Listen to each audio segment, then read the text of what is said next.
શ્રીમદ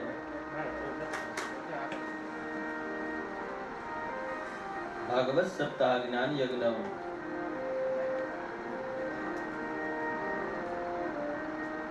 હીરપરા પરિવાર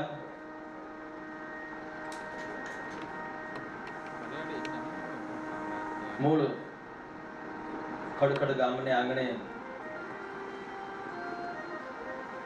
સમસ્ત પરિવારના દેવાંગત અક્ષર નિવાસી પિતૃઓના મોક્ષાર્થે આ શ્રીમદ ભાગવત સપ્તાહ જ્ઞાન યજ્ઞ આ કથાનો પ્રથમ દિવસ પ્રથમ સત્રમાં પધારેલા સર્વે ભાવિક હરિભક્તો, સ્ત્રી ભક્તો, વડીલો, બ્રાહ્મણો, બાળકો દરેકના ચરણોમાં પ્રથમ દિવસના પ્રથમ સત્રના સૌને જાજા કરી જય શ્રી કૃષ્ણ, જય સ્વામી.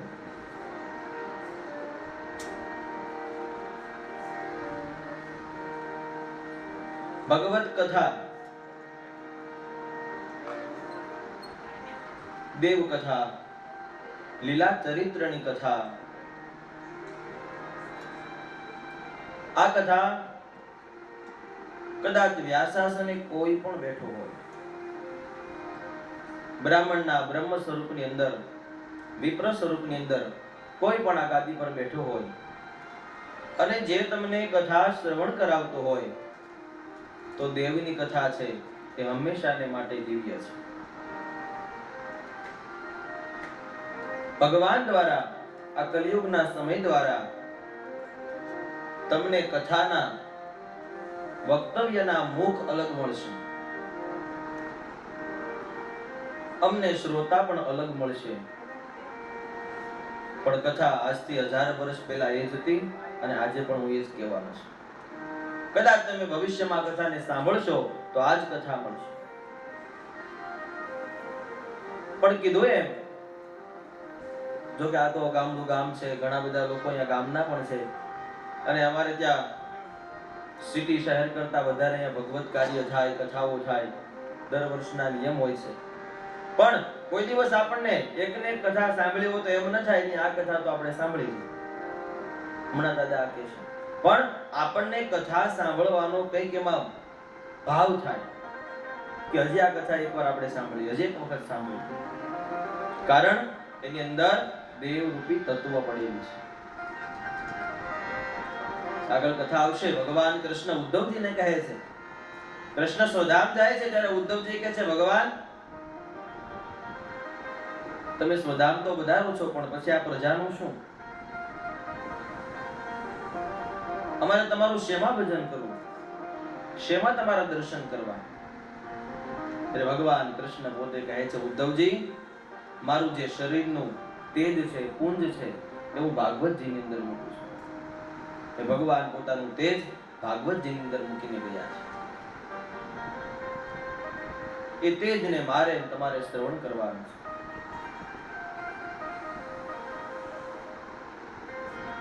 સ્વામી હમણાં કીધું એમ કે એને 10 જણામાં કથા કરી હતી, 10,000 માં કરી. મેં પણ કંઈક ભગવાન દેવની કૃપાથી લગભગ 12 કથા કરી છે ને 13મી કથા કહેવાનો આ લાભ અહીંયા મળ્યો છે. કેટલી કથા થઈ, કેવી કથા થઈ એ જોવાનું નથી. સ્વામીની વાત મને બહુ ગમી કે કેટલા બેઠા છે ને એ જરૂરી નથી, સામે કેવા બેઠા છે. મારે તમને કંઈક કેવું જ છે, 7 દિવસ કેવા જ આવ્યો છું, મારું બીજું કઈ કામ નથી. જે ભગવાને મને દીધું છે, કંઈક મારી મતિ બુદ્ધિ છે, સૌની બુદ્ધિ સરખી ન હોય, બધાની મતિ સરખી ન હોય, પણ જે મને દીધું છે એ મારે તમને પીરસવું છે અને મારો હક છે. તમને દેવું એ 7 દિવસ માટે મારો હક છે અને હક થી લેવું એ તમારો હક છે. લેવા જ બેઠા છો ને અને દેવાનું જ છે, ખોબે ધોબે. પણ કીધું એમ હાજરી ઓછી હશે ને તો હાલશે, પણ સાંભળવાની હોજરી મારે જોવાની છે કેટલી છે. હાજરી મહત્વ જ નથી. સેમ સ્વામી જેવી એક મારી કથા છે. મારું ગાતો કે કહેતો એવું નથી, પણ મારી પહેલી કથા હું ને કુમાર સાથે હતા. નર્મદા નદીના કિનારે 2013 ની અંદર રાજપીપળા ગામ પાસે મહાદેવજીનું મંદિર છે. આ મંદિરે મેં મારી પહેલી કથા કરી. અને રમેશભાઈ, તમને ખ્યાલ હશે, રાજપીપળા એરિયો છે, આપણા કોઈ કાઠિયાવાડી આદિવાસી લોકો, એ બધા લોકો રહે છે. એ લોકોએ મારી કથા પહેલી કરી હતી, એને મેં કથા સાંભળાવી. લગભગ 8 જણા, 9મા હું, 10મા કુમાર. આ સંગીત ગુરુ મારા પહેલેથી છે મારી સાથે. હવે બધા કુલ મળીને અમે 15-17 જણા હતા. એટલે કોઈ હાજરી સાથે મતલબ નથી, પણ જે કાંઈ અહીંથી ઉગશે એ તમને કહેવામાં આવશે. ઘણું બધું અમારા ઉતારે અમે નક્કી કરતા હોય કે આજે યજમાનને આ કથા કેવી છે, આજે આ ચરિત્ર કેવું છે, પણ અહીંયા આવીને બીજું કંઈક નવું જ નીકળે છે. આ મારો અનુભવ છે. તો સૌ આપણે સાથે મળી ભગવાન એક જો ઘરની જેમ, પહેલી વાત તો એ ઘરની જેમ કથા કરવાની. હું બહુ એવો કઈ બહુ મોટો વક્તા નથી ને આપણે થાવું નથી, પણ તમે મારા ઘરના છો, સ્નેહી છો, અને આજે અત્યારે સાંભળો છો ને, આમ ને આમ ખાલી હાથ દી આપજો, બાકી બધું થયા કરશે. એક ચર્ચા કરવી છે. દેવ શું છે, ગ્રંથ શું છે, ભગવાન શું છે, અને આને મેળવવા કેમ, એ મારી બુદ્ધિ પ્રમાણે હું તમને અને શાસ્ત્રને સાથે લઈ અને કહીશ. ખૂબ સરસ આ દેવની કથા છે, ભાગવત કથા. જો કે ક્યારેક આ ગ્રંથમાં અમે અટવાઈ જાય છે, કારણ આ તો ઋષિ મુનિઓ અને દેવ લખી ગયા છે. હું તમારી જેમ માણસ છું, પણ કંઈક ભગવાને બ્રાહ્મણ અવતાર આપ્યો છે અને આવી કથા કહેવાનો અવસર આપ્યો છે. થોડી ઘણું અમારું મન અને બુદ્ધિ ચલાવી અને તમારી આગળ કથા મૂકી છે. બાકી કથાની અંદર 10મા સ્કંદની અંદર સુખદેવજી કહે છે કે હે પરીક્ષિત, વિદ્યાવતામ ભાગવતે પરીક્ષા. વિદ્વાન માણસની પરીક્ષા ભાગવત ગ્રંથની અંદર થાય છે, એવું ભાગવતજી કહે છે. તો મતિ બુદ્ધિ પ્રમાણે કથા કરશું. આવો, બહુ બધી કથા છે, બહુ બધો સમય છે. આપણે ભાગવતજીના મહાત્મ્યની અંદર પ્રવેશ કરીએ. ભાગવતજીના 12 સ્કંદ છે. પ્રથમ મહાત્મ્યથી કથાની શરૂઆત થાય છે. મહાત્મ્યનો પહેલો શ્લોક લઈ, પહેલા શ્લોકને સમજી આપણે આગળ કથામાં પ્રવેશ કરીએ. હરિ ઓમ.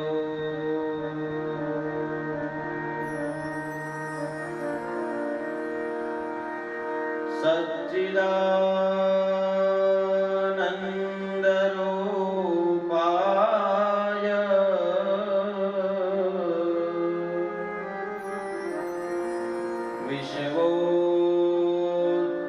વિશ્વોત્પત્યાદિ હેતવે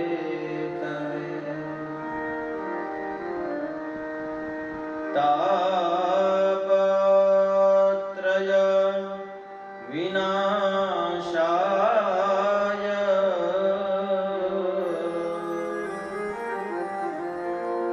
શ્રી કૃષ્ણાય વયમ નમઃ.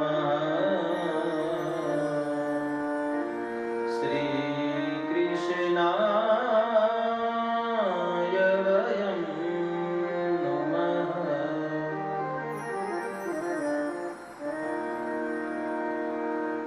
મહાત્મ્યના પ્રથમ શ્લોકની અંદર ભાગવતજી કહે છે સચ્ચિદાનંદ રૂપાય વિશ્વોત્પત્યાદિ હેતવે.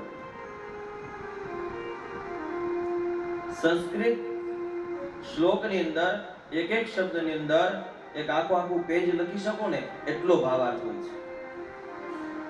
સચ્ચિદાનંદ આપણે બોલીએ છીએ, ભગવાનનું એક નામ છે. અલગ અલગ સંપ્રદાયો વાળા, અલગ અલગ પંથ વાળા બોલે છે. આપણે બોલીએ જય સ્વામિનારાયણ, જય શ્રી કૃષ્ણ, જય સચ્ચિદાનંદ બોલે ને. દરેક દેવના નામ છે. જેવા ભગવાનના કર્મ થયા છે, ભગવાને જેવું ચરિત્ર આપ્યું છે, એવા દેવના નામ છે. તો અહીંયા ભાગવતજીની અંદર પ્રથમ પ્રભુનું નામ કીધું છે સચ્ચિદાનંદ રૂપાય. સત, ચિત અને આનંદ એટલે સચ્ચિદાનંદ. એવું જેનો રૂપ છે. સદ કહેતા પહેલું સત્ય, જેને સત્ય પ્રિય છે. જે હંમેશા સત્યના વક્તા છે, જે સત્ય છે એની સાથે હંમેશા રહે છે, એ સત્ય.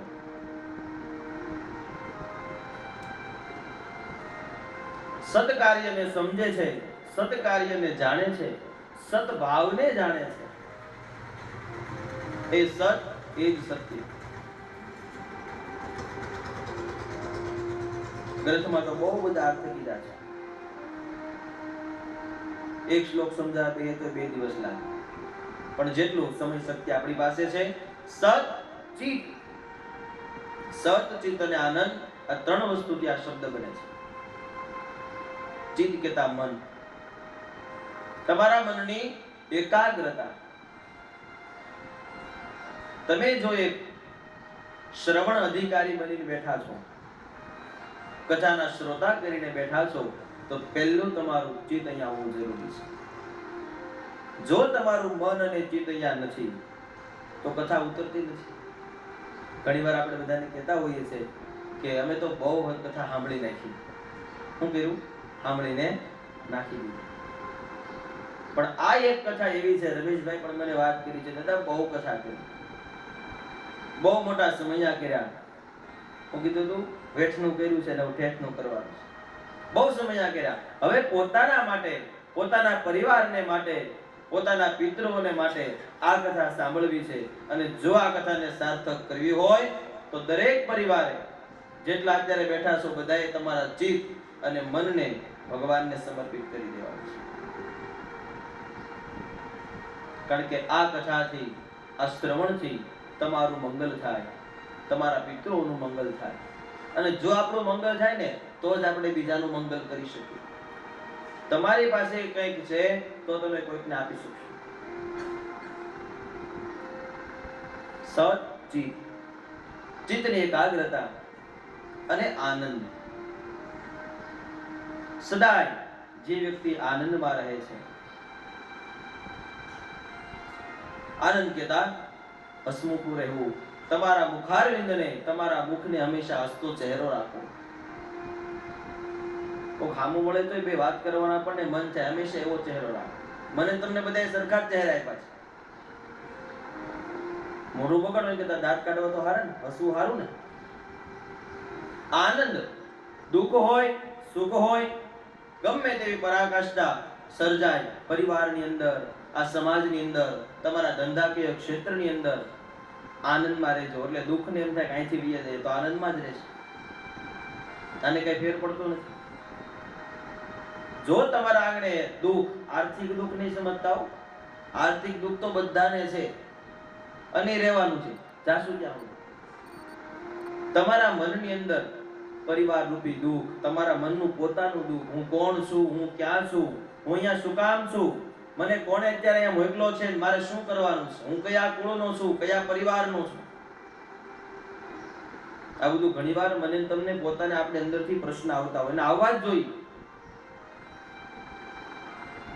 તો દરેક વાતને સમાન લઈ, દરેક પ્રશ્નને સમાન લઈ, કદાચ આપણને ન ગમે એવું થાય તો છતાં પણ, અને ગમે એવું થાય છતાં પણ, જે વ્યક્તિ હંમેશાને માટે આનંદમાં રહે છે, આ ત્રણેય વસ્તુ જેની પાસે છે એને દેવ કહેવામાં આવે છે. ભલે પુરુષ હોય, ભલે મનુષ્ય હોય, સ્ત્રી હોય કે પુરુષ હોય, આ 3 વસ્તુ ભગવાન પાસે છે એટલે આપણે એને દેવ કહીએ છીએ. સત, ચિત્ત અને આનંદ. પણ સાંસારિક મનુષ્ય, સ્ત્રી હોય કે પુરુષ હોય, એ પોતાના મનને, પોતાના ચિત્તને, પોતાના આનંદને આગળ પાછળ લઈ જાય છે. દુઃખ સુખમાં પણ વધારો ઘટાડો કરે છે. એટલે મને તમને દેવ ગુણ પ્રાપ્ત નથી થતું.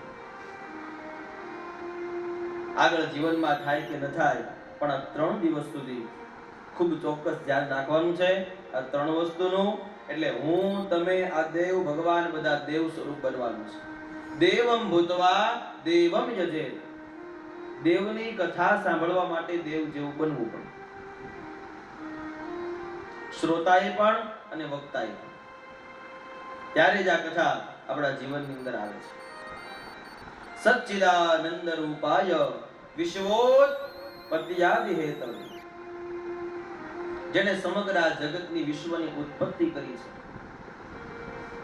ઉત્પત્તિના હેતુથી, ઉત્પત્તિના કારણથી જે દેવ છે એવા ભગવાન, અહીંયા ભગવાનનું મંગલાચરણ કર્યું છે. સચ્ચિદાનંદ રૂપાય વિશ્વોત્પત્યાદિ હેતવે તાપત્રય વિનાશાય. તાપત્રય, જીવનની અંદર 3 પ્રકારના તાપ છે. તાપ કેતા દુઃખ, આદિ, વ્યાધિ અને ઉપાધિ.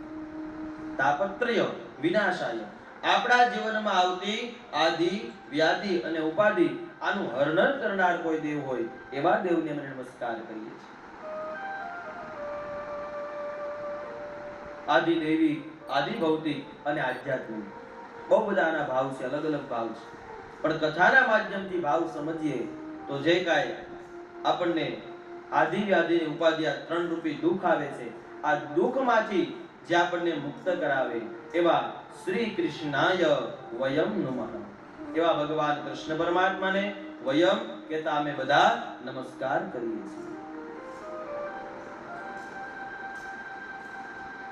કથાના અને મહાત્મયના ભાગ પ્રમાણે આ શ્લોકનો અર્થ થાય છે. સચ્ચિદાનંદ રૂપાય વિશ્વોત્પત્યાદિ હેતવે તાપત્રય વિનાશાય શ્રી કૃષ્ણાય વયમ નમઃ. સુદજી આ મંગલાચરણ કરે છે, આપણે પણ મંગલ આચરણ કર્યું. મંગલાચરણ કહેતા જે મંગલ હોય એનું આચરણ થાય. દેવ છે એ મંગલ છે એટલે આપણે એનું આચરણ કરી શકીએ. ભગવદ કથા આપણા જીવનની જે કાંઈ વ્યથા છે આનું હરણ કરનાર કોઈ શાસ્ત્ર હોય તો ત્યાં દેવની કથા છે.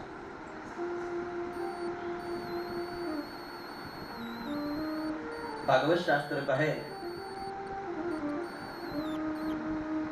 જન્માંતર ભવેદ પુણ્યમ તદા ભાગવતમ લભે. ભાગવતજીના મહાત્મયના પહેલા અધ્યાયનો 12મો શ્લોક એવું બતાવે છે, આગળ કથામાં આવશે. જન્માંતર ભવેદ પુણ્યમ તદા ભાગવતમ લભે.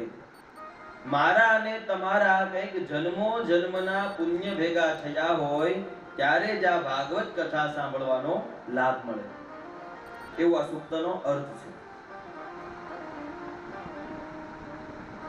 ભાગ્ય વિના કંઈક આપણું પુણ્ય ન હોય ત્યાં સુધી આ કથા સંભળાતી નથી. બહુ બધા આપણે આયોજન કરીએ છીએ.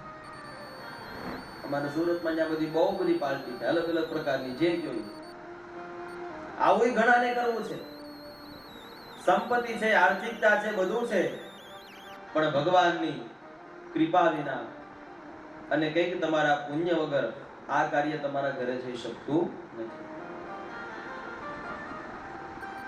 આ કાર્ય માટે આ જગ્યા ઘણા વર્ષો પહેલા લખાઈ ગઈ હોય. નકર અમારે ત્યાં ગામડે એવું જ મકાન છે, અહીંયા થાય આખી આખી સોસાયટી છે, કયો એવડું બાંધીએ. પણ એક કથાના માધ્યમથી ભાગવત નહીં પણ બીજા એક શાસ્ત્રમાં લખેલી વાત છે કે શંકર અને પાર્વતી જતા હતા અને અચાનક ભગવાન શિવજી એક એવી જગ્યા આવી કે જગ્યાની અંદર આળોટવા લાગ્યા, રમણ કરવા લાગ્યા. પાર્વતીએ પ્રશ્ન કર્યો, દેવ આ શું છે? આ જગ્યામાં એવું શું તત્વ છે કે તમે આ રમણ કરો છો? એટલે ભગવાન શિવજી કહે છે કે આ જગ્યાની અંદર આજથી ઘણા વર્ષો પહેલા ભગવત કથા થયેલી છે, એટલે ત્યારથી આ દિવ્ય ધામ બન્યું છે, એટલે મને આ જગ્યામાં રમણ કરવાનો અવસર મળ્યો છે. થોડે આગળ ગયા, શિવજી પાછા રમણ કરે છે બીજી જગ્યામાં, ત્યારે ફરીવાર પાર્વતીજી પૂછ્યું, ભગવાન આ શું છે? શું અહીંયા પણ કથા થઈ છે? ત્યારે શિવજી બોલે છે કે આ જગ્યામાં આવતા વર્ષોમાં કથા થવાની. એટલે કંઈક દેવની ઈચ્છા હોય, ભલે તમે આ મકાન જ્યારે બનાવ્યું ત્યારે વડીલો જ્યારે એટલા વર્ષોથી રહેતા હોય એટલા વર્ષોથી, પણ કંઈક આ જગ્યાની અંદર લખાઈ ગયેલું હોય કે આટલા વર્ષ પછી આ વ્યક્તિના નિમિત્તા દ્વારા અહીંયા દેવ કથા થશે, તો જ કરી શકીએ હું તમે. બાકી આપણે કઈ મેં કર્યું, મેં વિચાર્યું, આમ થઈ શકતું નથી. માણસ કહે છે હું કરું, આ મિથ્યા અભિમાન. ભગવાનની ઈચ્છા વગર આ પાંજરાય ન લે, બીજું તો હું. એટલે કંઈક દેવની ઈચ્છા હોય, આગળ લખાઈ ગયું હોય તો જ આજે હું તમે અહીંયા ભેગા થતા હોય છે. ત્યાં સુધી આ મને કથા કહેવાનો, તમને કથા સાંભળવાનો અવસર ન મળી શકે. એટલે કીધું જન્મો જન્મના પુણ્ય ભેગા થયા હોય તો જ આ કથા સાંભળવાનો લાભ મળે. જો કે અહીંયા તો આપણે પરિવાર સીમિત જ આપણે આયોજન કરેલું છે અને આપણને બધાને આટલાને અવસર મળ્યો છે. પણ ઘણી વાર અમે ત્યાં કથા કરીએ છીએ, મોટા મોટા મંડપ હોય, આખી સોસાયટીનું આયોજન હોય, 1000-1200 મકાનની સોસાયટી હોય, એમાંથી માંડ 50 મકાન આવતા હોય. અહીંયા વાડી છે, અહીંયા કથા થાય છે, બાજુનું મકાન છે, તો એ બાજુના મકાનમાં રહેનારા વ્યક્તિ 7 દિવસમાંથી 1 દિવસ પણ અહીંયા નથી આવી શકતા. શું કામ? એની પાસે ભગવત કાર્યરૂપી પુણ્ય નથી. કાંઈક થોડું પુણ્યનું બેલેન્સ હોય ને તો અહીંયા આવવાનો વિચાર થાય. નકર આ ભગવતની ભૂમિની અંદર પગ મૂકવો એ કઈક પુણ્યનું કામ છે. અને બીજી વાત, અહીંયા બેઠા પછી પણ આ કથા હું બોલું છું સાંભળવી આ પણ એક પુણ્યની વાત છે. અહીંયા બેઠા પછી પણ તમે આ કથાને ન સાંભળી શકો જો દેવની ઈચ્છા ન હોય. એમ આસન પર બેઠા પછી પણ ભગવત કૃપા હોય, ઈશ્વર ઈચ્છા હોય તો જ મને તમને આ કથા સાંભળવાનો લાભ મળે. આગળની કથાની વાત છે અને પૂજ્ય ડોંગરીજી મહારાજ એની કથામાં આ દ્રષ્ટાંત હાસ્યરૂપી સમજાવે છે. ડોંગરીજી મહારાજની કથાના મહાત્મ્યમાં એને પોતે લખેલું છે કે અહીંયા બેઠા પછી પણ કથા જો ભગવાનની ઈચ્છા હોય તો સંભળાય, નહીતર ન સંભળાય. એવું કે હાસ્યરૂપી દ્રષ્ટાંત દીધું કે આવી રીતે કથા હતી. ગામડા ગામની અંદર કથા આપણે જેમ ઢોલ વગાડ્યો એમ સામૈયા થતા હતા. પોથીજી ભગવતની જે ભૂમિ હતી એની પર પોથીજી આવતા હતા. એ બધા આનંદથી ભગવાનનું ભજન કરતા કરતા શેરી વળાવી સજ કરું મારે ઘરે આવો ને ભજન કીર્તન કરતા કરતા આવતા હતા. એટલે સમયમાં બધું હોય ને, ઢોલ હતો, ફટાકડા ફૂટતા હતા, બધું હતું. એમાં વડીલો પણ હતા. જોજો ભાગ્યમાં ન હોય તો કથા ન સંભળાય એનો એક હાસ્યરૂપી દ્રષ્ટાંત છે. એમાં તમારે સમજી લેવાનું. એમાં એક મોટો ફટાકડો ફૂટ્યો ને એક દાદા હતા ને કાનમાં ધાક પડી, પોથયાત્રા આવતી હતી, દાદાને સંભળાતું બંધ થઈ ગયું. આવી રીતે મંગલાચરણ શરૂ થયું, કથા થઈ પણ દાદાને સંભળાય નહીં. ધીમે ધીમે કથા થઈ, 1 દિવસ થઈ, 2 દિવસ થઈ, કાનમાં ધાક પડી, ઉગડતી નથી. સાંભળજો, આ કોઈ એક દ્રષ્ટાંત નથી પણ તમને સમજવા રૂપે એક દ્રષ્ટાંત રૂપે આ કથા સમજાવું. ધાક પડી ગઈ, 1 દિવસ 2 દિવસ ટૂંકમાં બતાવું તો કથાના 7 દિવસ થયા. કથા પૂરી થઈ, કથાની પોથી અહીંથી લેવાની, બધા પાછા ભજન કરતા કરતા દેવ દર્શને ગયા, ત્યાં પોથી બદલાવી, પાછા ઢોલ વગાડ્યા, પાછા ફટાકડા ફોડ્યા, પાછો એક હારો એવો ફટાકડો ફીટ્યો ને ત્યારે દાદાની જાગ ઉતરી, ખુલી ગઈ જાગ. પણ શું કામની? એમ તો ભગવાનની ઈચ્છા હોય ને તો તમને બધા એટલા નહીં પોગાડ્યા છે. નકર કાન વયા જાય, આંખ વયા જાય, પગ વયા જાય, કોઈક એવું કામ આવે તમે ન બેસી શકો. પણ ઈશ્વર ઈચ્છા છે, ભગવાનની કૃપા છે કે તમે આ કથાને સાંભળો, એટલે જેટલા બેઠા છે એટલાને અવસર મળ્યો છે. માટે આ કથાને આપણે તમે સાંભળજો. હું કહીશ, સ્વામી શ્રી કીધું એમ કે લગભગ 18,000 આની અંદર શ્લોક છે ભાગવતજીના. શ્રોતાઓને અને વ્યાસપીઠને અને સમયને માન આપી અને કદાચ આમાંથી કઈક કથા હું તમને ન કહી શકું, કઈક કથા રહી જાય, 18,000 શ્લોકનું પૂર્ણ વાંચન ન થાય, એના માટે આપણે સંહિતા પાઠ ભૂદેવશ્રીને બેસાડ્યા છે, જે સંપૂર્ણ 18,000 શ્લોકનું વાંચન કરી શકે. જો કે વક્તા રૂપે તમે મને પસંદ કર્યો છે એટલે તમને બધાને લગભગ ખ્યાલ હોય કે વક્તા કોણ છે, ક્યાંથી આવ્યા છે, પૂછવું હોય ને એકબીજાને, અને ખબર હોય. પણ અમારી સાથે જે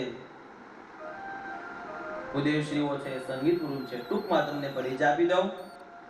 સંહિતા પાઠ ભૂદેવશ્રી છે પૂજ્ય મનીષભાઈ ભટ્ટ, બહુ સારા એવા વક્તા પણ છે. શાસ્ત્ર કહે છે કે વ્યાસપીઠ પરથી કોઈ દિવસ ખોટું ન બોલે. આમ તો જીવનમાં ન બોલો તો સારું, પણ આપણે સાંસારિક છે, નાનું મોટું ક્યારેક બોલવું પડે છે. પણ 7 દિવસ સુધી અહીંયાથી ખોટું નથી બોલાતું. તો જે મનીષભાઈ ભટ્ટ વક્તા છે, શબ્દમાં જોવા જાવ તો મારા સગા કુમાર છે, અને અમે સાથે ભણ્યા છીએ. મારી કરતા પણ સારી ભગવત ચર્ચા અને ભગવત કથા કરી શકે છે. પોતે શિવ કથા પણ કરે છે, ભાગવત કથા કરે છે. સાથે અમે સુરતમાં કર્મકાંડ કરીએ છીએ અને આપણને 7 દિવસ સંહિતા પાઠનો લાભ આપશે. તો મારા કુમાર અને મનીષભાઈ ભટ્ટ ને જોરદાર તાલીથી વધાવીએ. આપણને સારું 7 દિવસ સંહિતા પાઠનું વાંચન કરીને આપણી કથાને પૂર્ણ કરે. સાથે મારા મોટા ભાઈ છે, તમે એને જોયા હશે, આમ પેલા બેઠા છે. અમે બધા બધું વાંચી તો બધું નીચેનું કરે કોણ? કુમાર ભાગવત લઈને બેઠા, હું બેહી ગયો, ઈ બે તો પછી મારા સગા મોટા ભાઈ છે, વિજયભાઈ ઉપાધ્યાય નામ છે, એ પણ અમારી સાથે અમે સાથે કર્મકાંડની અંદર અભ્યાસ કર્યો છે, કર્મકાંડ કરીએ છીએ. અને જે કાંઈ શરૂઆતની પૂજાથી લઈ 7 દિવસની અંદર જે કાંઈ નાના મોટા આયોજનો હોય એ યજમાન પરિવાર સાથે મળી 7 દિવસનું સ્ટેજની નીચેનું સંભાળે છે. એ કામ અમારે વિજયભાઈનું છે. એમને પણ જોરદાર તાલીથી વધાવીએ. સાથે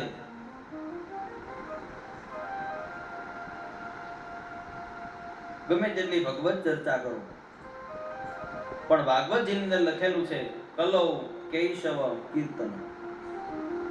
કલિયુગની અંદર કેશવ કહેતા ભગવાન વિષ્ણુ કૃષ્ણનું કીર્તન શ્રેષ્ઠ છે. કારણ કે કીર્તનની અંદર મને તમને ભાવ જાગે છે. હું અહીંયાથી સંસ્કૃત શ્લોક બોલું અને પછી તમને સમજાવું ગુજરાતીમાં, તો તમને કઈક ભાવ જાગે ને, ગુજરાતીમાં સમજાય પછી કે આ શ્લોક તો આવું કેવા માંગતો. પણ જો શ્લોક બોલી જાવ તો મગજમાં ન બેસે તો બધું નકામું છે. એમ જ્યારે જ્યારે અનુરૂપ લાગે ત્યારે આપણે કથા સંકીર્તન કરશું. દેવની આરાધના, દેવતાઓની આરાધના આવે, કવિઓ જે લખી ગયા છે એમ આપણે આરાધના કરશું. તો મારી સાથે આરાધનાની અંદર અહીંયા અમારા સરસ્વતીના આરાધકો પણ સંગીત ગ્રુપ આવ્યું છે, આપણી કાઠિયાવાડી ભાષામાં કહીએ સાજિંદા ગ્રુપ, જે અમારી સાથે છે. આ એક વક્તાનું હાલના સમયમાં ઘરણું કહેવાય છે. કલિયુગ અને વર્તમાન સમયની અંદર વક્તાનું કોઈ ઘરણું હોય તો તે સંગીત ગ્રુપ છે. એવા પ્રથમ જે તબલા ઉપર છે એવા બાપા ગોહિલ, જે 7 દિવસ આપને જ્યારે જરૂર પડે ત્યારે આનંદ કરાવશે. જો કે ભગવાનની કૃપાથી આ બધા સારા સારા આર્ટિસ્ટો મળ્યા છે મને. તમારે તો એક કથા માટે છે, મને પહેલી કથાથી લઈ જ્યાં સુધી કથા કરો ત્યાં સુધી મને કોલ આપ્યો છે, પછી હરી ઈચ્છા છે. પોતે સંગીતના ક્લાસ ચલાવે છે, ઓડિયો વિડિયો રેકોર્ડિંગ પણ કરે છે, બાળકોને, તમારા જેવડા વડીલોને બધાને સંગીત શીખવાડે છે. એવું સારું એની પાસે સરસ્વતીજીની કૃપાથી જ્ઞાન છે. સાથે અમારે વર્ગની અંદર જે સૂર આપે છે એવા જગદીશસિંહ ગોહિલ, એમની સાથે બાજુમાં મહેન્દ્રસિંહ ગોહિલ. જ્યારે જેવા સંગીતની જેમ જરૂર પડે એમ આપણને સંગીત આપશે. અને કદાચ હમણાં 5-10 મિનિટ નથી આપણી ઈચ્છું ભગવાનની કૃપા, પણ કદાચ પાવર વયો જાય અને પછી મારે જ્યાંથી બોલવું અઘરું પડે, તમારે સાંભળવું અઘરું પડે, એવી જે કાંઈ વ્યવસ્થા આપણને મળી છે, એવું મારો અવાજ તમારા સુધી પહોંચે છે એવા એસપી સાઉન્ડ, જેનું નામ છે, ઠસામાં પણ સાઉન્ડ છે, અમારે ત્યાં સુરતમાં છે, એવા વિશાલભાઈ બોગરા, આવો નવો અવાજ આજથી સુધી તમારા સુધી પોગાડે એવી આપણે પ્રાર્થના કરીએ. એને પણ જોરદાર તાલીથી વધાવો, ગોટા મારે.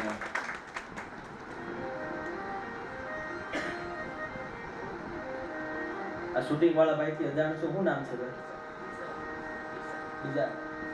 બીજા સ્ટુડિયો સુરત થી આવ્યા ને મનીષભાઈ, સુરત થી પધારેલા છે. 7 દિવસમાં તો આપણે ભૂલી જશું કેટલી કથા થઈ હતી, અહીંયા પ્રસંગ જોતો, અહીંયા કથા થઈ હતી, પણ એની યાદગીરી મને તમને હંમેશાને માટે છેક સુધી અપાવશે. એવા ભાઈને પણ ખૂબ જોરદાર તાલીથી બજાવીએ કે 7 દિવસની આપણી કથાને સમર્પિત કરશે. ભૂદેવશ્રી પણ હાજર છે. બ્રાહ્મણ હોય, વિપ્રગણ હોય, આદર સત્કાર જરૂરી છે. અને બાકી બધા તમે બધા છો. અને મારે તમને કહેવાની જરૂર નથી. 7મો દિવસ પૂરો થાય ને ત્યારે કહેજો પ્રેમથી જે કાંઈ તમને લાગ્યું હોય. કથાની અંદર પ્રવેશ કરીએ. સુંદર અયોધ્યા નગરની બાજુમાં નૈમિષારણ્ય નામનું વન છે. ભાગવતનું મહાત્મય સમજાવે કે આ વનની અંદર ઘણા બધા ઋષિ મુનિઓ બેઠા છે. મહાત્મયમાં આપણે પ્રવેશ કરીએ છીએ. ઘણા બધા ઋષિ મુનિઓ આ નૈમિષારણ્ય નામના વનની અંદર બેઠા છે. આ વન ખૂબ પવિત્ર છે.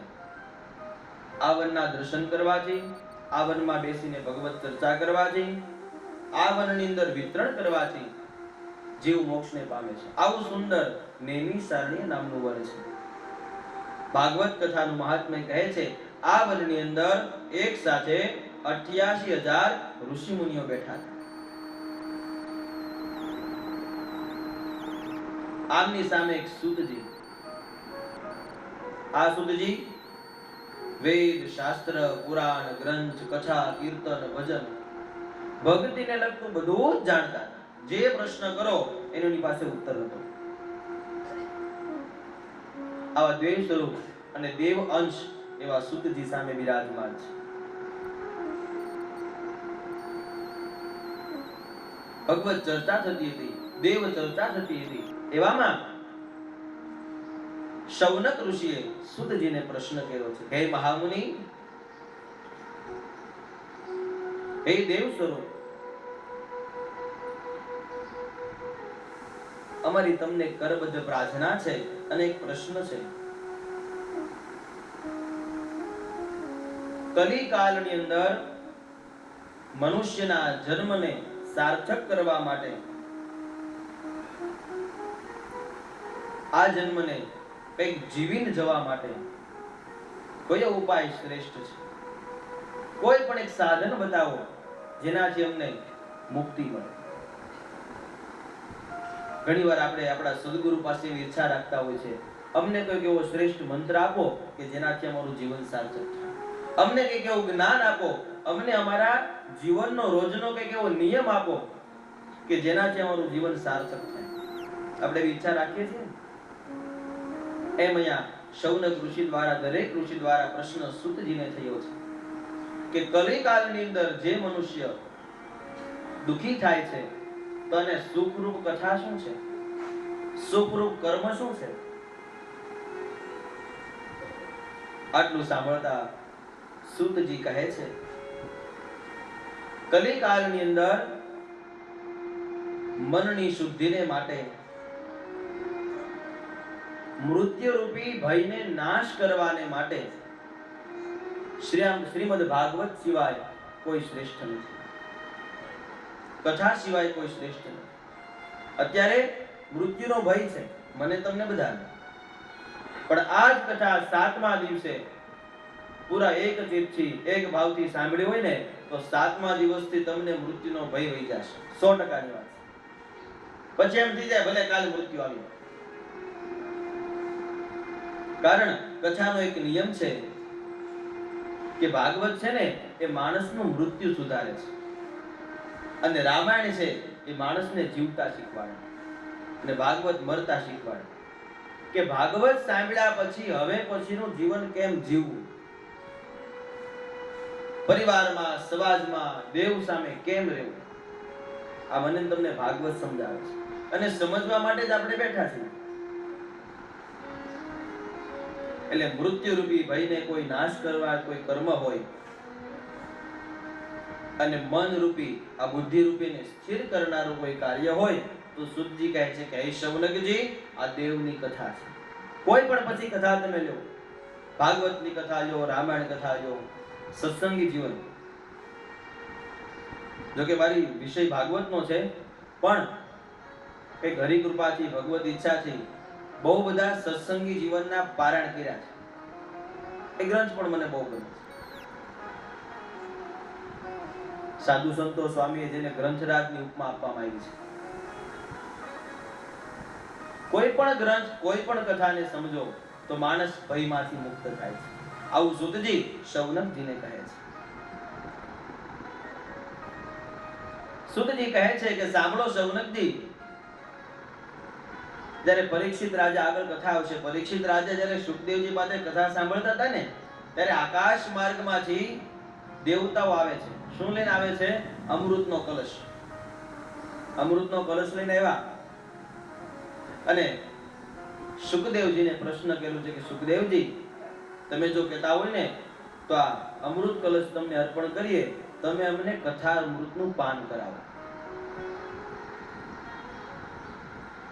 સુખદેવજી ત્યારે પરીક્ષિતને પૂછ્યું, પરીક્ષિત, તારે વિચારવાનું છે ત્યારે જળરૂપી અમૃત જોઈએ છે કે કથારૂપી અમૃત જોઈએ છે?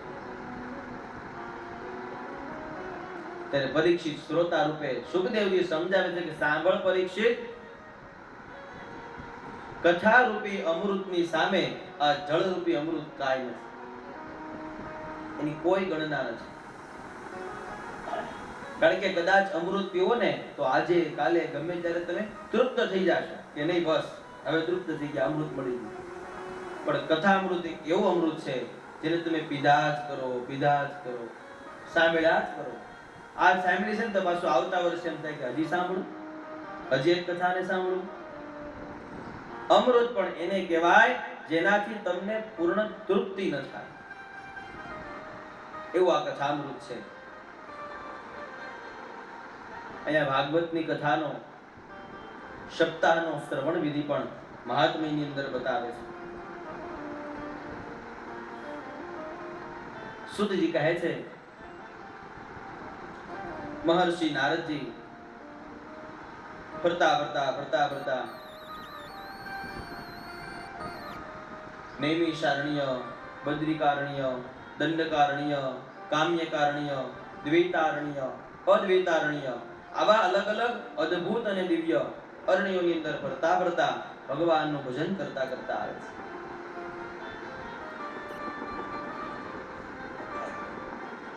ભગવાનનું ભજન કરતા કરતા આવે છે. એવામાં નારદજી બદ્રિકાશ્રમની અંદર પ્રવેશ કરે છે. નારદજીએ બદ્રિકાશ્રમની અંદર પ્રવેશ કર્યો. સનત કુમાર, સનંદન, સનાતન અલગ અલગ ઋષિઓ ત્યાં બેઠા છે. સનકાદી મુનિઓ ત્યાં છે. પણ નારદજીનું મુખ ઉદાસ છે. કોઈ દિવસ સાધુ સંત આ ઉદાસ ન હોય. જે હંમેશા વ્યક્તિને, શિષ્યને જાગૃત રહેવાની જે શિક્ષા આપે છે, જ્ઞાન આપે છે, એ કોઈ દિવસ ઉદાસ ન હોય. પણ આજે નારદજીનું મુખ ઉદાસ છે. આ ઉદાસીનતા જોઈ અને સુદ પુરાણીએ પ્રશ્ન કર્યો છે સનકાદી ઋષિઓએ, મહર્ષિ દેવ સ્વરૂપ, કેમ તમારો મુખ ઉદાસ? નારદજી કહે છે, હું ફરતો ફરતો ફરતો બધેથી આવું છું, પણ ચાલતો હતો એવામાં આજ મને એક જે ન જોવા લાયક હોય એવું એક દ્રશ્ય દેખાયું છે, જે આ યુગની અંદર ન થવું જોઈએ એવું મને દ્રશ્ય દેખાયું છે. સાંભળજો, આપણને ખાલી આપણા પરિવારની ને ઘરની ચિંતા થાય છે, પણ જે સાધુ છે, સંત છે, સંન્યાસી છે, એને આખા જગતની ચિંતા થાય છે. અને જે જગતની ચિંતા કરે આ જ સાધુ છે, આ જ સંત છે. નારદજી તમે સાધુની ઉપમા આપી શકો, સંતની ઉપમા આપી શકો અને દેવની પણ ઉપમા આપી શકો. નારદજી ઉદાસ થયા છે. પ્રશ્ન સાંભળતા નારદજી કહે છે, દ્રવિડ દેશથી હું આગળ આવતો હતો તેમ એક કૃત્ય જોયું છે, એક ચિત્ર દેખાયું. મને એક સ્ત્રીનો અવાજ આવ્યો. મને જોઈ અને સ્ત્રી બોલે છે, ભો ભો સાધો ક્ષણમ તિષ્ઠ, ક્ષણમ તિષ્ઠ, ક્ષણમ તિષ્ઠ. ભો ભો સાધો મમ દુઃખમ નિવારયે. પ્રશ્ન સંભળાતા સ્ત્રી પાસે ગયો. સ્ત્રી કહે છે, હે સાધુ પ્રણામ, મારું નામ ભક્તિ છે. સ્ત્રી બોલે છે, દેવર્ષિ મારું નામ ભક્તિ છે, પણ હું દુઃખી છું. નારદજીએ દુઃખનું કારણ પૂછ્યું. ભક્તિ કહે છે, હે દેવર્ષિ, મારે 2 સંતાન છે, મારે 2 પુત્ર છે. એનું નામ છે જ્ઞાન અને વૈરાગ્ય. મને તમને એક સ્ત્રી અને પુરુષના અને પુત્રના પાત્રમાં એક દ્રષ્ટાંત રૂપી કથા કીધી છે, પણ કથાને મારે તમારે આધ્યાત્મિકમાં લઈ જવાની છે. જ્યાં ભક્તિ હોય ને ત્યાં 2 દીકરા હોય, જ્ઞાન અને વૈરાગ્ય. પણ ભક્તિ કહે છે, દેવર્ષિ આજે હું આ કલિયુગમાં આવી અને દુઃખી થઈ છું. હંમેશા હું સુખી હતી. સતયુગની અંદર, દ્વાપરની યુગની અંદર, ત્રેતા યુગની અંદર બધી જગ્યાએ હું સુખી હતી. આજ કલિયુગમાં આવીને હું દુઃખી થઈ છું. ભક્તિ પોતે કહે છે. નારદજી દુઃખનું કારણ કહે છે ત્યારે ભક્તિ કહે છે, મારા અજ્ઞાન અને વૈરાગ્ય આ બંને દીકરા યુવાન હોવા છતાં ઘરડા બની અને બેભાન થઈને સૂતા છે. યુવાન હોવા છતાં ઘરડા બની ગયા છે. એનું તાત્પર્ય, હું ને તમે બધા ભક્તિ તો કરીએ છે, પણ સાથે જ્ઞાન અને વૈરાગ્ય નથી. જ્યારે જ્યારે ભક્તિ સાથે જ્ઞાન અને વૈરાગ્ય ન હોય ત્યારે તે ઘરડા બની જાય છે. અત્યારે હું બોલું છું, તમે સાંભળો છો, આ ભક્તિ છે, પણ આમાંથી એકાદો શબ્દ,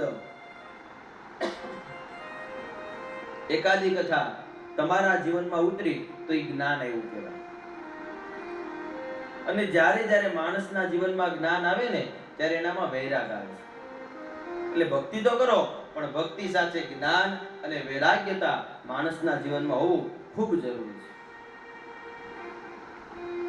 એટલે અહીંયા નારદજી સામે ભક્તિને અસંતોષ એ વાતનો છે કે કલયુગની અંદર મારી ભક્તિ તો થાય છે, પણ મારા જે દીકરા રૂપી જ્ઞાન વૈરાગ્ય છે ને આને કોઈ રાખતું નથી.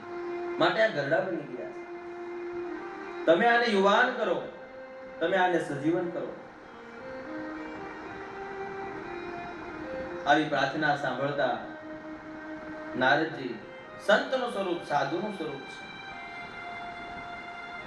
સંત હૃદય નવનીત સમાન. રામાયણજીની અંદર લખેલું છે, સંત હૃદય નવનીત સમાન. નવનીત કહેતા માખણ. સંતનું હૃદય હંમેશા માખણ જેવું હોય છે, અને એને સંત કહેવાય. જેને જય વિજયની કોઈ પરાકાષ્ઠા ન હોય, સુખ દુઃખની પરાકાષ્ઠા ન હોય, સન્માન કે અસન્માન બધું જેને સમજત હોય, એક સરખું હોય, એવા સંત. અહીંયા એવા નારદજી બીજાનું દુઃખને પોતાનું સમજી અને પ્રશ્ન આ સનકાદી ઋષિને કહે છે, મારે આ પ્રશ્નનો ઉકેલ લાવવો છે, એટલે હું તમારી પાસે આવ્યો છું. મારે ભક્તિને જાગૃત કરવી છે, જ્ઞાન અને વૈરાગ્યને જાગૃત કરવા છે. સનકાદી ઋષિઓ કહે છે, હે નારદજી, જો ભક્તિ, જ્ઞાન, વૈરાગ્ય જાગૃત કરવા હોય તો આ સંસારની અંદર, આ કલિયુગની અંદર કથા સિવાય કોઈ કર્મ શ્રેષ્ઠ નથી. ભગવત કથા, દેવ કથા, ભગવત લીલા ચરિત્ર, આની સિવાય કોઈ દિવસ મોક્ષ ન મળી શકે. તમે ભગવત કથા કરો. ત્યારે કહેવામાં આવ્યું, ભગવત કથા કરશો એટલે ભક્તિ એના બંને દીકરા સાથે તમારે ત્યાં આવશે, એ જાગૃત થશે, અને ભગવાનના કથાના શ્રવણથી એ બંને યુવાન થશે, અને સમગ્ર કલિયુગની અંદર ભક્તિ પ્રગટ થશે. આટલું સાંભળતા નારદજી સનકાદી ઋષિ કહે છે, ચાલો અમે તમારી સાથે આવીએ, અમે પણ ભગવત કથાને સાંભળીએ. નારદજી કહે છે, તો પછી આ કથા તમે જ મને કહો ને. આનંદ તટ ઉપર નારદજી, સનકાદિ ઋષિઓ બધા પધાર્યા છે. આ સમયે ધીમે ધીમે આપણે જેમ શરૂઆત કરી આમ ભગવત કથા શરૂ થઈ.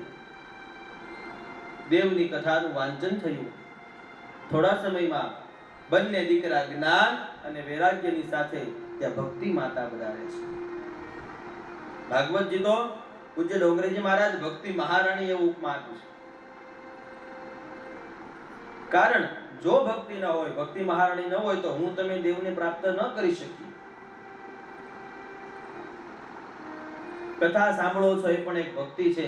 કોઈ જગ્યાએ તમારા હાથે દાન કરો છો આ પણ એક ભક્તિ છે. કોઈના વિશે સારું વિચારો છો આ પણ એક ભક્તિ છે. કલિયુગની અંદર ભક્તિ વગર કોઈ કાર્ય શ્રેષ્ઠ નથી.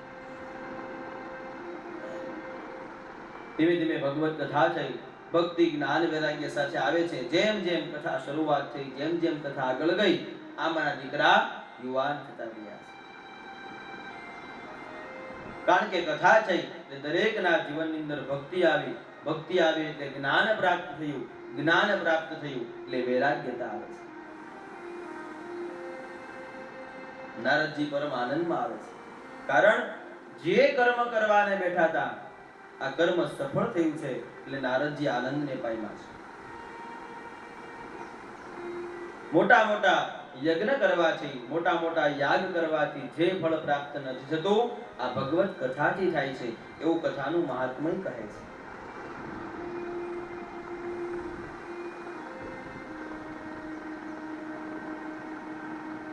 કથા પૂર્ણ થઈ. દેવતાઓ વિમાન લઈને આવે છે. પુષ્પ વૃષ્ટિ કરી. સનકાદિ ઋષિઓ, નારદજી બધાનું સ્વાગત કર્યું છે. ભક્તિ અને એના બંને દીકરા નારદજીને, સનકાદિ ઋષિઓને નમન કરી અને આગળ ગયા છે. કથા કહે છે ત્યારથી આ ભક્તિનો સંચાર થયો છે અને માણસમાં જ્ઞાન અને વૈરાગ્યતા પ્રાપ્ત થઈ છે. ભાગવતનું મહાત્મય અહીંયા સુધીજી બહુ બધું સમજાવે છે. મહાત્મ્ય એટલે આખી કથા શું છે, કોણે કરી છે, કોના દ્વારા કથા મને તમને મળી છે, કયા દેવનો આ ગ્રંથ છે, અને મહાત્મ્ય કહેવામાં આવે છે. ભાગવત આપણે એક શબ્દ છે જેની અંદર બહુ બધું જ્ઞાન છુપાયેલું છે. ભાગવતનો પેલો ભકાર છે. આ અંધકારમાંથી મને તમને પ્રકાશ તરફ લઈ જાય એટલે આ ભાગવત. ભાગવતના ભને આપણે સમજીએ. બીજો ગકાર છે મને અને તમને આ કથા દ્વારા જ્ઞાન તરફ લઈ જાય એ આ ભાગવત કથા.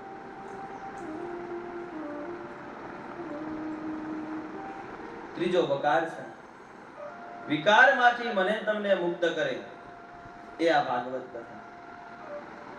વૈરાગ્યતા અપાવે એ આ ભાગવત કથા.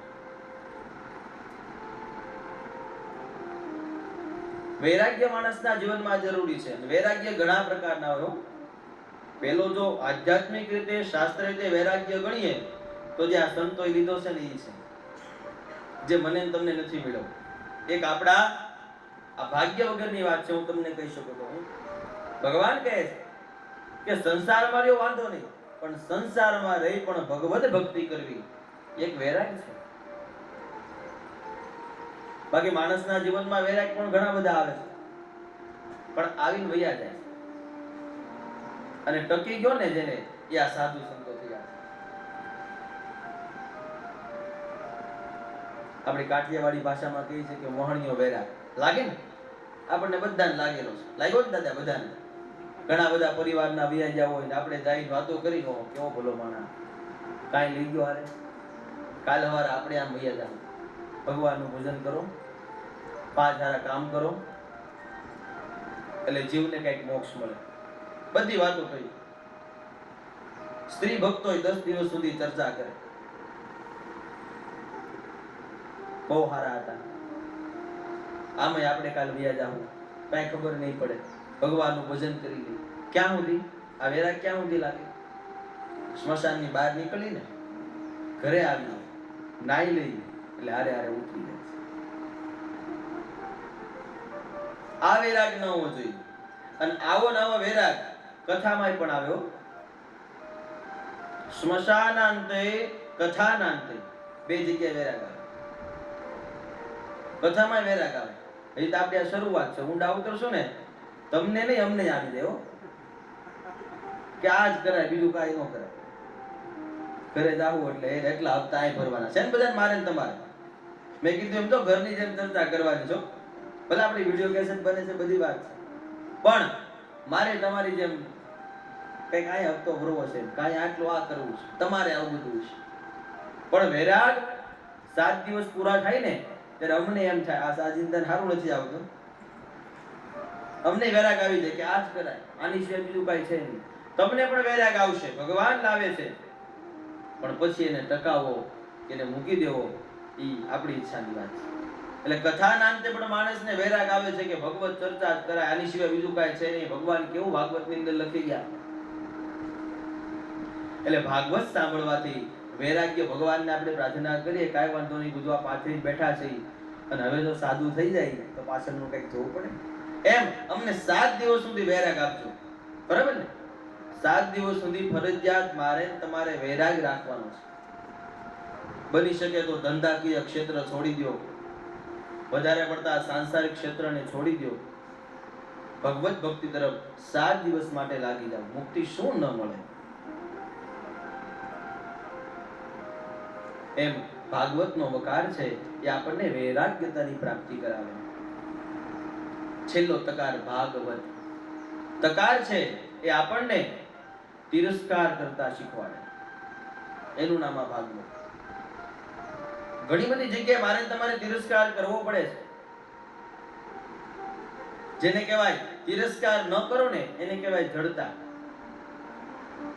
દરેક કાર્યમાં જડતા ન હોવી જોઈએ. નહીં, મારે ભગવાનનું ભજન કરવું જ છે અને આ દેવ કાર્ય કરવું જ છે, એ જડતા સારી.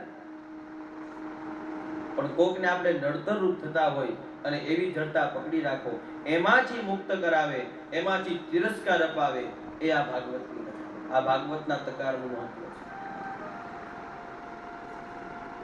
જીવનમાંથી જીવે. આમાં લગભગ બધાને આ માયા છોડવા વાળા વર્ષો છે, વર્ષો વાળા બેઠા છે. અને સમજાય જાય યુવાન ગ્રુપ બધા આ બાજુ છે, મધ્ય વાળા બધા અડધે પોગ્યા છે, બધા મારી હામા છે, વડીલો આજુબાજુમાં છે. ધીમે ધીમે આ સંસાર પરિવારમાંથી માયા અને મોહનો તિરસ્કાર કરવાનો છે. એ આ ભાગવત છે. મુકાતું નથી. બહુ બધી મહેનત માણસ કરે છે, છોડાતું નથી. તિરસ્કાર નથી થતો. ન માયા મરી ન મેં મરા, મરમર ગયા શરીર. શરીર આખું મરી જાય છે, છેલ્લા લાકડીમાં ભેગું નથી થતું. તો એ શું થાય છે? હજી અહીં રહી, હજી પરિવારમાં રહી. ઈ માણસને તિરસ્કાર નથી થતો. ઈ તિરસ્કાર છોડાવે, ઈ માયા અને મોહ છોડાવે, ઈ આ કથા છે. ભલે તમે આટલી ઉંમરે હવે સંત સાધુ સંન્યાસી અતિથિ યાત્રાએ ન જઈ શકો, પણ ઘરમાં રહીને પણ દેવ ભજન કરો. જેટલું કરશો એટલું હારે આવશે. અત્યાર સુધીની જિંદગી આપણી જે કાંઈ વીતી ગઈ, તમે તમારા મનથી વિચાર કરો ઘઉં કેટલા વધ્યા. કાલ તેડો આવે તો કઈ ના નથી, પણ મનથી આપણે વિચાર કરી કે હવે મારા 5 વર્ષ વધ્યા, હવે મારા 15 વધ્યા. એ જેટલા વર્ષ વધ્યા છે, એ જેટલો સમય વિધો છે, આ બધો સત્સંગમાં ગાળવો, હરિભજનમાં ગાળવો, કીર્તનમાં ગાળવો. પરિવાર માટે એવું છોકરા મોટા થઈ ગયા છે, એને બધી ખબર પડી ગઈ છે ક્યાં કેટલું શું કરાય. પણ જ્યાં સુધી જીવને અંત સુધી માયા ન છૂટે ને, ત્યાં સુધી દેવરૂપ વિમાન અહીંયા આવતું નથી. અને આપણે દેવને વિમાન લઈને બોલાવે છે એટલે જ આ કાર્ય છે. શું કામ ન આવે દેવ? અક્ષરધામથી વિમાનને આવવું જ પડે. એવી ભક્તિ કરો. સત્સંગી જીવનમાં છે ઘણાને ભગવાન લેવા નથી આવ્યા, એમ અક્ષર નિવાસથી વૈકુંઠ ધામથી ભગવાન આવે એવી ભક્તિ કરો. એવી આ ભાગવતની કથા. અહીંયા નારદજી દ્વારા ભક્તિ માતા જ્ઞાન વૈરાગ્ય સજીવન થયા. ધીમે ધીમે ધીમે ધીમે આગળ ચાલતા થયા, એમ પણ અહીંયા પણ કલિયુગની અંદર ભક્તિ થઈ. આ યુગ કલિયુગ છે, સાંભળો, યુગ કલિયુગ છે. પણ જ્યારે જ્યારે માણસની અંદર કલિયુગ આવી જાય ને, માણસની અંદર, ત્યારે આવા કાર્ય ન થાય. એટલે શાસ્ત્ર તો ત્યાં સુધી કીધું છે કે કલિયુગની અંદર ગાયના શિંગડા ઉપર રાઈનો દાણો રહે ને, એટલી પણ ભક્તિ કોઈ કરશે ને તો પણ એને મોક્ષ મળી જાય. આ તો આપણે હાથ દી લીધા છે, ન મળે. પણ કહેવાનું તાત્પર્ય, આગળ એટલો ઘોર કલિયુગ આવશે કે શું દેવ છે, શું ભજન છે, શું જ્ઞાન છે, કોઈને ખબર નહીં હોય. અને એ સમયમાં પણ જો ગાયના શિંગડા ઉપર રાઈનો દાણો રહે, એટલી પણ કોઈ ભગવાનનું નામ લઈ લેશે ને તો એને મોક્ષ મળી જશે. એવી આ કથા. ધીમે ધીમે ધીમે ધીમે કલિયુગમાં ભક્તિ વધે, જ્ઞાન અને વૈરાગ્યની પ્રાપ્તિ થાય, એવી ભાવનાની સાથે અહીંયા ભક્તિ મહારાણી જ્ઞાન વૈરાગ્ય પોતાના સ્થાને ગયા છે. નારદજીને પણ પરમ આનંદ થયો છે કે મારા દ્વારા કોઈની જાગૃતિ થઈ. અને મનુષ્ય શરીર મેળવ્યું છે ને તો જ આ કાર્ય કરી શકીએ છીએ. મહાત્મા કહે છે કે માણસને ઘણા જન્મ પછી આ મનુષ્ય જન્મ મળે છે, પણ આ મનુષ્ય જન્મની અંદર પણ આપણે ભગવત ચર્ચા ન કરી શકીએ, ભગવત ભજન ન કરી શકીએ તો આ જન્મ આપણો નકામો છે. ભાગ્યોદયેન બહુજન્મ સમર્જિતેન સત્સંગમં ચ લભતે પુરુષો યદા વૈ અજ્ઞાન હેતુ કૃત મોહમદાંધકારં નાસં વિદાહિ તદદો યજતિ વિવેક. ભાગ્યોદયેના બહુ જન્મ સમર્જિતેન શ્લોકનું પહેલું વાક્ય એવું કહેવામાં આવે. આ ભાગવતજીનો શ્લોક છે, મહાત્મ્યનો શ્લોક. ભાગ્યોદયેના બહુ જન્મ સમર્જિતેન, ઘણા બધા ભાગ્યનો ઉદય થાય, બહુ બહુ જન્મ લીધા પછી સમર્જિતેન આ ક્ષેત્ર મને તમને મળે છે. ભાગ્ય વિના નર પાવત નહીં. એમ અહીંયા મહાત્મ્યની અંદર શૌનકાદિ ઋષિઓ નારદજીને વાત કરે છે, બહુ બધા ભાગ્યના ઉદય થયા હોય, જન્મ ઘણા બધા લઈ લીધા હોય, ત્યાર પછી આ કાર્ય સાંભળવાનો અને કથા મને કહેવાનો, તમને સાંભળવાનો અવસર મળે છે. પણ આ મનુષ્ય જન્મ મળ્યો છે તો જ આ બધું થાય. કારણ ભગવાને મને તમને મન અને બુદ્ધિ બે વસ્તુ વધારે આપ્યા છે બીજા બધા કરતા. બાકી બધાને ભરતોરીજી લખે છે શ્લોકની અંદર, આહાર નિંદ્રા ભય મૈથુનંચ સામાન્ય મેતદ પશુભિન્નરાણા ધર્મો હિ તેષામ અધિકો વિશેષો પણ ધર્મેણ હીના પશુભિ સમાન. આહાર, નિંદ્રા, ભય, મૈથુન આ બધું આપણે જોઈ, પશુઓને જોઈ, પ્રાણીઓને જોઈ, પક્ષીઓને જોઈ, મનુષ્યને જોઈ, બધાને જોઈ. આહાર ભોજન મને તમને પણ જરૂર છે, પ્રાણી પક્ષીને પણ જરૂર છે. નિંદ્રા સુવા મારે તમારે બધાને જોઈ છે. ભય બીક, મૃત્યુથી લઈ અને સંસારની બધી બીક મને પણ લાગે છે, તમને પણ લાગે છે, પ્રાણી પક્ષીને પણ લાગે છે. સામાન્ય મેતદ પશુ ભિન્નરા એક સામાન્ય વસ્તુ છે, પશુ અને નરમાં બધામાં. પણ ધર્મો હિ તેષામ અધિકો વિશેષ. ધર્મ છે ને એક મનુષ્યને વિશેષ ભગવાન આપ્યો છે. અને કોઈ શાસ્ત્રમાં લખ્યું નથી કે ધર્મ ક્યાં ગોતવો, કે ધર્મ એટલે શું, ધર્મ કોને કહેવાય. હું બોલું છું, તમે સાંભળો છો. આ ધર્મ કોઈને આપણે નડીએ નહીં એનું નામ ધર્મ. કોઈના વિશે આપણાથી 5 ખરાબ વિચાર ન આવે એનું નામ ધર્મ. કોઈની નિંદા ન કરો આનું નામ ધર્મ. કોઈની જરૂરિયાતની સેવા કરો આનું નામ ધર્મ. પણ આ જેટલું કીધું આમાંથી કાંઈ ન થાય તો કીધું ધર્મેણ હીના પશુ સમાના. ધર્મ વગરના માણસને પશુ સમાન કહેવામાં આવ્યો છે. એટલે આ મનુષ્ય જન્મ મળ્યો હોય તો આને સાર્થક કરવા માટે કંઈક ભગવાનનું ભજન કરી લેવું, ભગવાનના કંઈક 2 શબ્દ બોલી લેવા. ઘણા બધા કથાની અંદર કીર્તનની પણ કીધું ને, તને મળ્યો મનુષ્ય અવતાર માંડ કરીને રે, તે ભજ્યા નહીં ભગવાન હેત ધરીને. આ મનુષ્ય જન્મ મળ્યો છે, અવતાર કરી છે. હજી અત્યાર સુધી સમજાવ્યો છું, અત્યાર સુધી જેટલા વર્ષ ગયા એ બધું જવા દે. હજી આપણી પાસે કાલથી લઈને ભગવાન જીવાડે ત્યાં સુધી દિવસો છે, એટલે ભગવાનનું ભજન કરી લેજો. પછી 7 દિવસ પછી મળી ન મળી, આ કથા હજી કદાચ પૂરી થાય ન થાય, ઈશ્વર ઈચ્છાની વાત.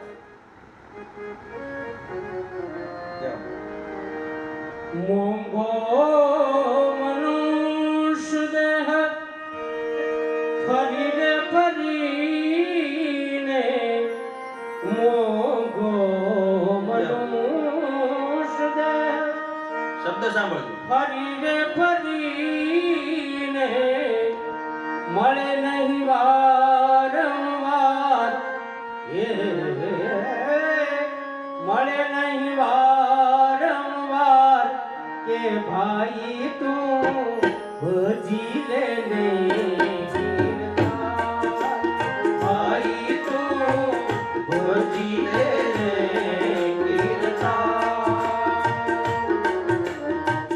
મોંઘો મનુષ્ય દેહ ફરી રે ફરીને, મોંઘો મનુષ્ય દેહ ફરી રે ફરીને મળે નહીં વારંવાર,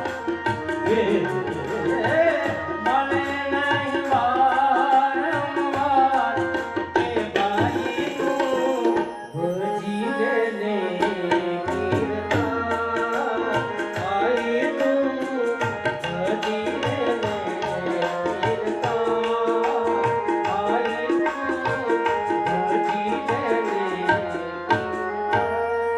મોંઘો મનુષ્ય દેહ ફરી આ વારંવાર નહીં મળ્યા, કેટલાય જન્મ લેવા પડશે ને પછી પાછો આ જન્મ મળશે.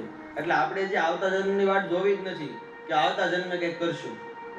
આજ મળ્યું છે, આજ અવસર લઈ લો, આજનો લાવો લીજીએ કાલ કોણે દીધી છે. મેં કીધું એમ ભગવાનની ઈચ્છા હશે તો પાછા બપોરના સત્રમાં મળશું, નકર હરી ઈચ્છા બળવાન છે. માટે આ વાક્ય મને તમને બધાને લાગુ પડે. અમને કઈક ભગવાનની કૃપા છે ને, બ્રાહ્મણ જન્મ મળ્યો, કાંઈ ખરાબ ન બોલાય તો કાંઈ નહીં, સારું તો બોલાય છે ને. ભલે તમે અમને 7 દિવસે કંઈક અમારી આ મહેનત રૂપી કંઈક દક્ષિણા આપો છો, ભેટ આપો છો, અને ઈ પુણ્ય તમને મળે છે. કાંઈક દક્ષિણા અને ભેટ ન આપો તો તમે અમારું કર્યું છે ને અમારું છે, પણ અમારું મહેનતાણું આપીને આ જે કાંઈ પુણ્ય છે એ તમે લઈ જાઓ. પણ જે કાંઈ અમારા મુખથી કંઈક દેવ શબ્દ બોલાય, સારું શબ્દ બોલાય, એ પણ કંઈક અમારા સૌભાગ્ય છે. અને મોટી વાત છે, તમે સાંભળો છો. હું ભગવાનનો બહુ આભાર માનું છું. મારી એવી કોઈ ઉંમર નથી, બધા મારી કરતા અનુભવી છો લગભગ. ભગવાનની કંઈક ઈચ્છા છે, વાળ વહી ગયા છે, પણ ઉંમર મારી 27 વર્ષની છે. તમને જરા કહું, 27 વર્ષે આ મારાથી 3 ગણા બેઠા છે, એને કઈક કહી શકું, આનથી મોટી હરી ઈચ્છા શું કહેવાય. અને બ્રાહ્મણ શું, માણસને છે ને સ્વાભિમાન જરૂર છે, પણ અભિમાન ન હોવું જોઈએ. અને આપણે ભગવત ચર્ચા થોડી વધારે કરીશું. આવો પહેલા સત્રને વિરામની સાથે 2 મિનિટ હરિનામ સંકીર્તન કરી અને આપણે છૂટા પડીશું. સ્વામિનારાયણ સ્વામિનારાયણ સ્વામિનારાયણ સ્વામિનારાયણ સ્વામિનારાયણ સ્વામિનારાયણ સ્વામિનારાયણ સ્વામિનારાયણ ભજન કરો. સ્વામિનારાયણ સ્વામિનારાયણ સ્વામિનારાયણ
ભગવત કીર્તન સાથે કથાના સત્રને વિરામ.